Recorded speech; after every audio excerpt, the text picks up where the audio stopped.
Hello friends, welcome back to STM32 playlist. और आज इस वीडियो में हम देखेंगे यूआरट कम्युनिकेशन के बेसिक कॉन्सेप्ट को, क्योंकि ये पार्ट 1 है। और इसका जो नेक्स्ट पार्ट है उसमें हम कोडिंग देखेंगे, कैसे कोड कर सकते हैं HL ड्राइवर्स को यूज़ करके। तो चलिए स्टार्ट करते हैं। सबसे पहले आता है UART communication. What's UART communication means? UART communication क्या होता है? यूआरट कम्युनिकेशन एक serial synchronous receiver transmit protocol है, जिसका मतलब ये है कि यहाँ पर दो वायर होते हैं जिनके बीच में कम्युनिकेशन होता है एक डिवाइस से दूसरे डिवाइस के बीच में। यहाँ पर दोस्तों एक क्वेश्चन आता है, कई बार आपने देखा होगा यूआर्ट कम्युनिकेशन और एक जगह देखा होगा यूजार्ट, यू के बाद एस और लग जाता है।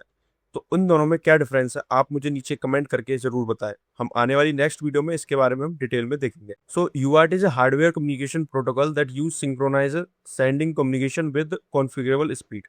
इसमें क्या होता है कि हम जो भी डेटा भेजते हैं वो एसिंक्रोनस होता है। इसका मीन्स ये है कि इसमें हम क्लॉक का यूज नहीं करते। Asynchronous means there is no clock signal to synchronize the output bit from the transmitting device going to the receive at। जो भी हम डेटा भेज रहे हैं उसमें कोई क्लॉक का यूज नहीं होता। तो फिर क्वेश्चन आता है कि जब क्लॉक का हम यूज नहीं करते तो हम डेटा को कैसे सेंड करते हैं? तो डेटा को सेंड करने के लिए हम बॉड रेट का यूज करते हैं, जो कि हम अंडरस्टैंड करेंगे अपनी नेक्स्ट कॉन्फ़िगरेशन वीडियो में, जहाँ पर हम कोड देख रहे होंगे इसका। अब इसका हम सर्किट डायग्राम देख लेते हैं। तो बहुत बेसिक सर्किट डायग्राम है। इसमें दो डिवाइस होंगे, मल्टीपल डिवाइस को हम कनेक्ट नहीं कर सकते। सिंपली दो डिवाइस होंगे। जैसे मान लेते हैं ए डिवाइस एक है और ये डिवाइस बी है। तो जो ए है, लेट सपोज ये हमसे यहाँ से हमें अपना जो डेटा है वो ट्रांसमिट करना है, और इसको मान लेते हैं एज ए रिसीवर। यहाँ से हमें कुछ भेजना है और यहाँ पे हमें रिसीव करना है। तो जब हम भेज रहे होंगे तो उसका जो कनेक्शन होगा, जो TX होगा ट्रांसमिट का, वो रिसीवर के RX पे ज्वाइन होगा, और जो UART का जो ट्रांसमिट का RX है वो TX पे ज्वाइन होगा। सिंपल कम्युनिकेशन करना चाहते हैं तो आपको सिंगल वायर की जरूरत पड़ेगी। अगर आप हाफ डुप्लेक्स कम्युनिकेशन करना चाहते हैं तो आपको दोनों ही वायर को कनेक्ट करना हो। जो कि इसमें बहुत इंपॉर्टेंट चीज है, जो कि एज ए बिगिनर हम लोग मिस्टेक करते हैं, वो है कॉमन ग्राउंड। हमें दोनों डिवाइस के बीच में कॉमन ग्राउंड करना होगा। तो यहाँ पे हमने इसको ग्राउंड मान लिया, और तो ये हमें कॉमन करना होगा दोनों डिवाइसों को। अगर ये कॉमन नहीं होगा तो हमारा जो डेटा है वो प्रॉपरली कम्युनिकेट नहीं करेगा। यहाँ पर एक सर्किट डायग्राम बनाया है मैंने। इस सर्किट डायग्राम को इसमें लगाने का PDF में बस एक ही मकसद है कि अगर हम इसमें अपना पैरेलल डेटा भी भेजते हैं तो भी उसको सीरियल में कन्वर्ट करके यूआर्ट उसको सीरियल में ही ट्रांसमिट करता है। तो कह सकते हैं कि हम इसमें सीरियल डेटा को ही ट्रांसमिट कर सकते हैं, पैरेलल डेटा को ट्रांसमिट नहीं कर सकते। Instead of a clock signal, the transmitter generate a bit stream based on a clock signal while the receiver is using a internal clock signal to sampling the incoming data. जब हम बात करते हैं कि हम इसमें क्लॉक का use नहीं करते, तो क्लॉक का यूज नहीं करते तो उस टाइम हम यूज कर रहे होते हैं अपनी जो सिस्टम क्लॉक है, जो हमारी CPU क्लॉक है, उसको हम यूज करते हैं बॉड रेट को कैलकुलेट करने में।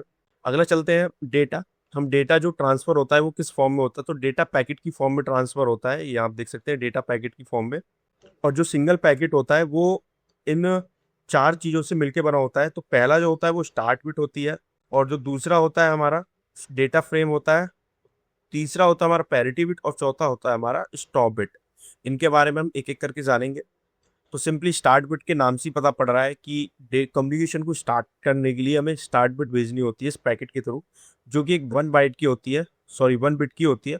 जब हम डेटा नहीं भेज रहे हैं, लेट सपोज कि हमने डिवाइस को वायरिंग कर दिया और हम उस पर डेटा कुछ नहीं भेज रहे हैं, तो उस टाइम जो हमारा सिग्नल होगा उस पर हाई होगा, जो हमारी क्लॉक सिग्नल होगा वो हाई होगा। उससे पता पड़ेगा कि हम डेटा ट्रांसमिट नहीं कर रहे हैं। और जब हम डेटा ट्रांसमिट करेंगे तो उसको पुल डाउन कर देंगे, मतलब low. To start the transmit, the data transmit pull the transmission line from high to low और 1 क्लॉक साइकिल। एक क्लॉक साइकिल भेजेंगे जिसमें हम उसको लो करेंगे, तो यूआर्ट हमारा समझ जाएगा कि हमने स्टार्ट बिट भेज दिया। नेक्स्ट आता है डेटा फ्रेम। तो डेटा फ्रेम की बात करें तो इसमें हमारा जो एक्चुअल डेटा होता है, जो कि हम दूसरे यूजर को भेजना चाह रहे हैं, वो हम इसमें ट्रांसमिट करते हैं। इसमें हम 5 to 9 बिट्स का ट्रांसमिट कर सकते हैं डेटा, इससे ज़्यादा हम नहीं कर सकते। और वो भी 9 बिट जब डिपेंड करता है, 9 बिट भी हम जब कर सकते हैं जब हम यहाँ पर अपना पैरिटी बिट को यूज ना कर रहे हो।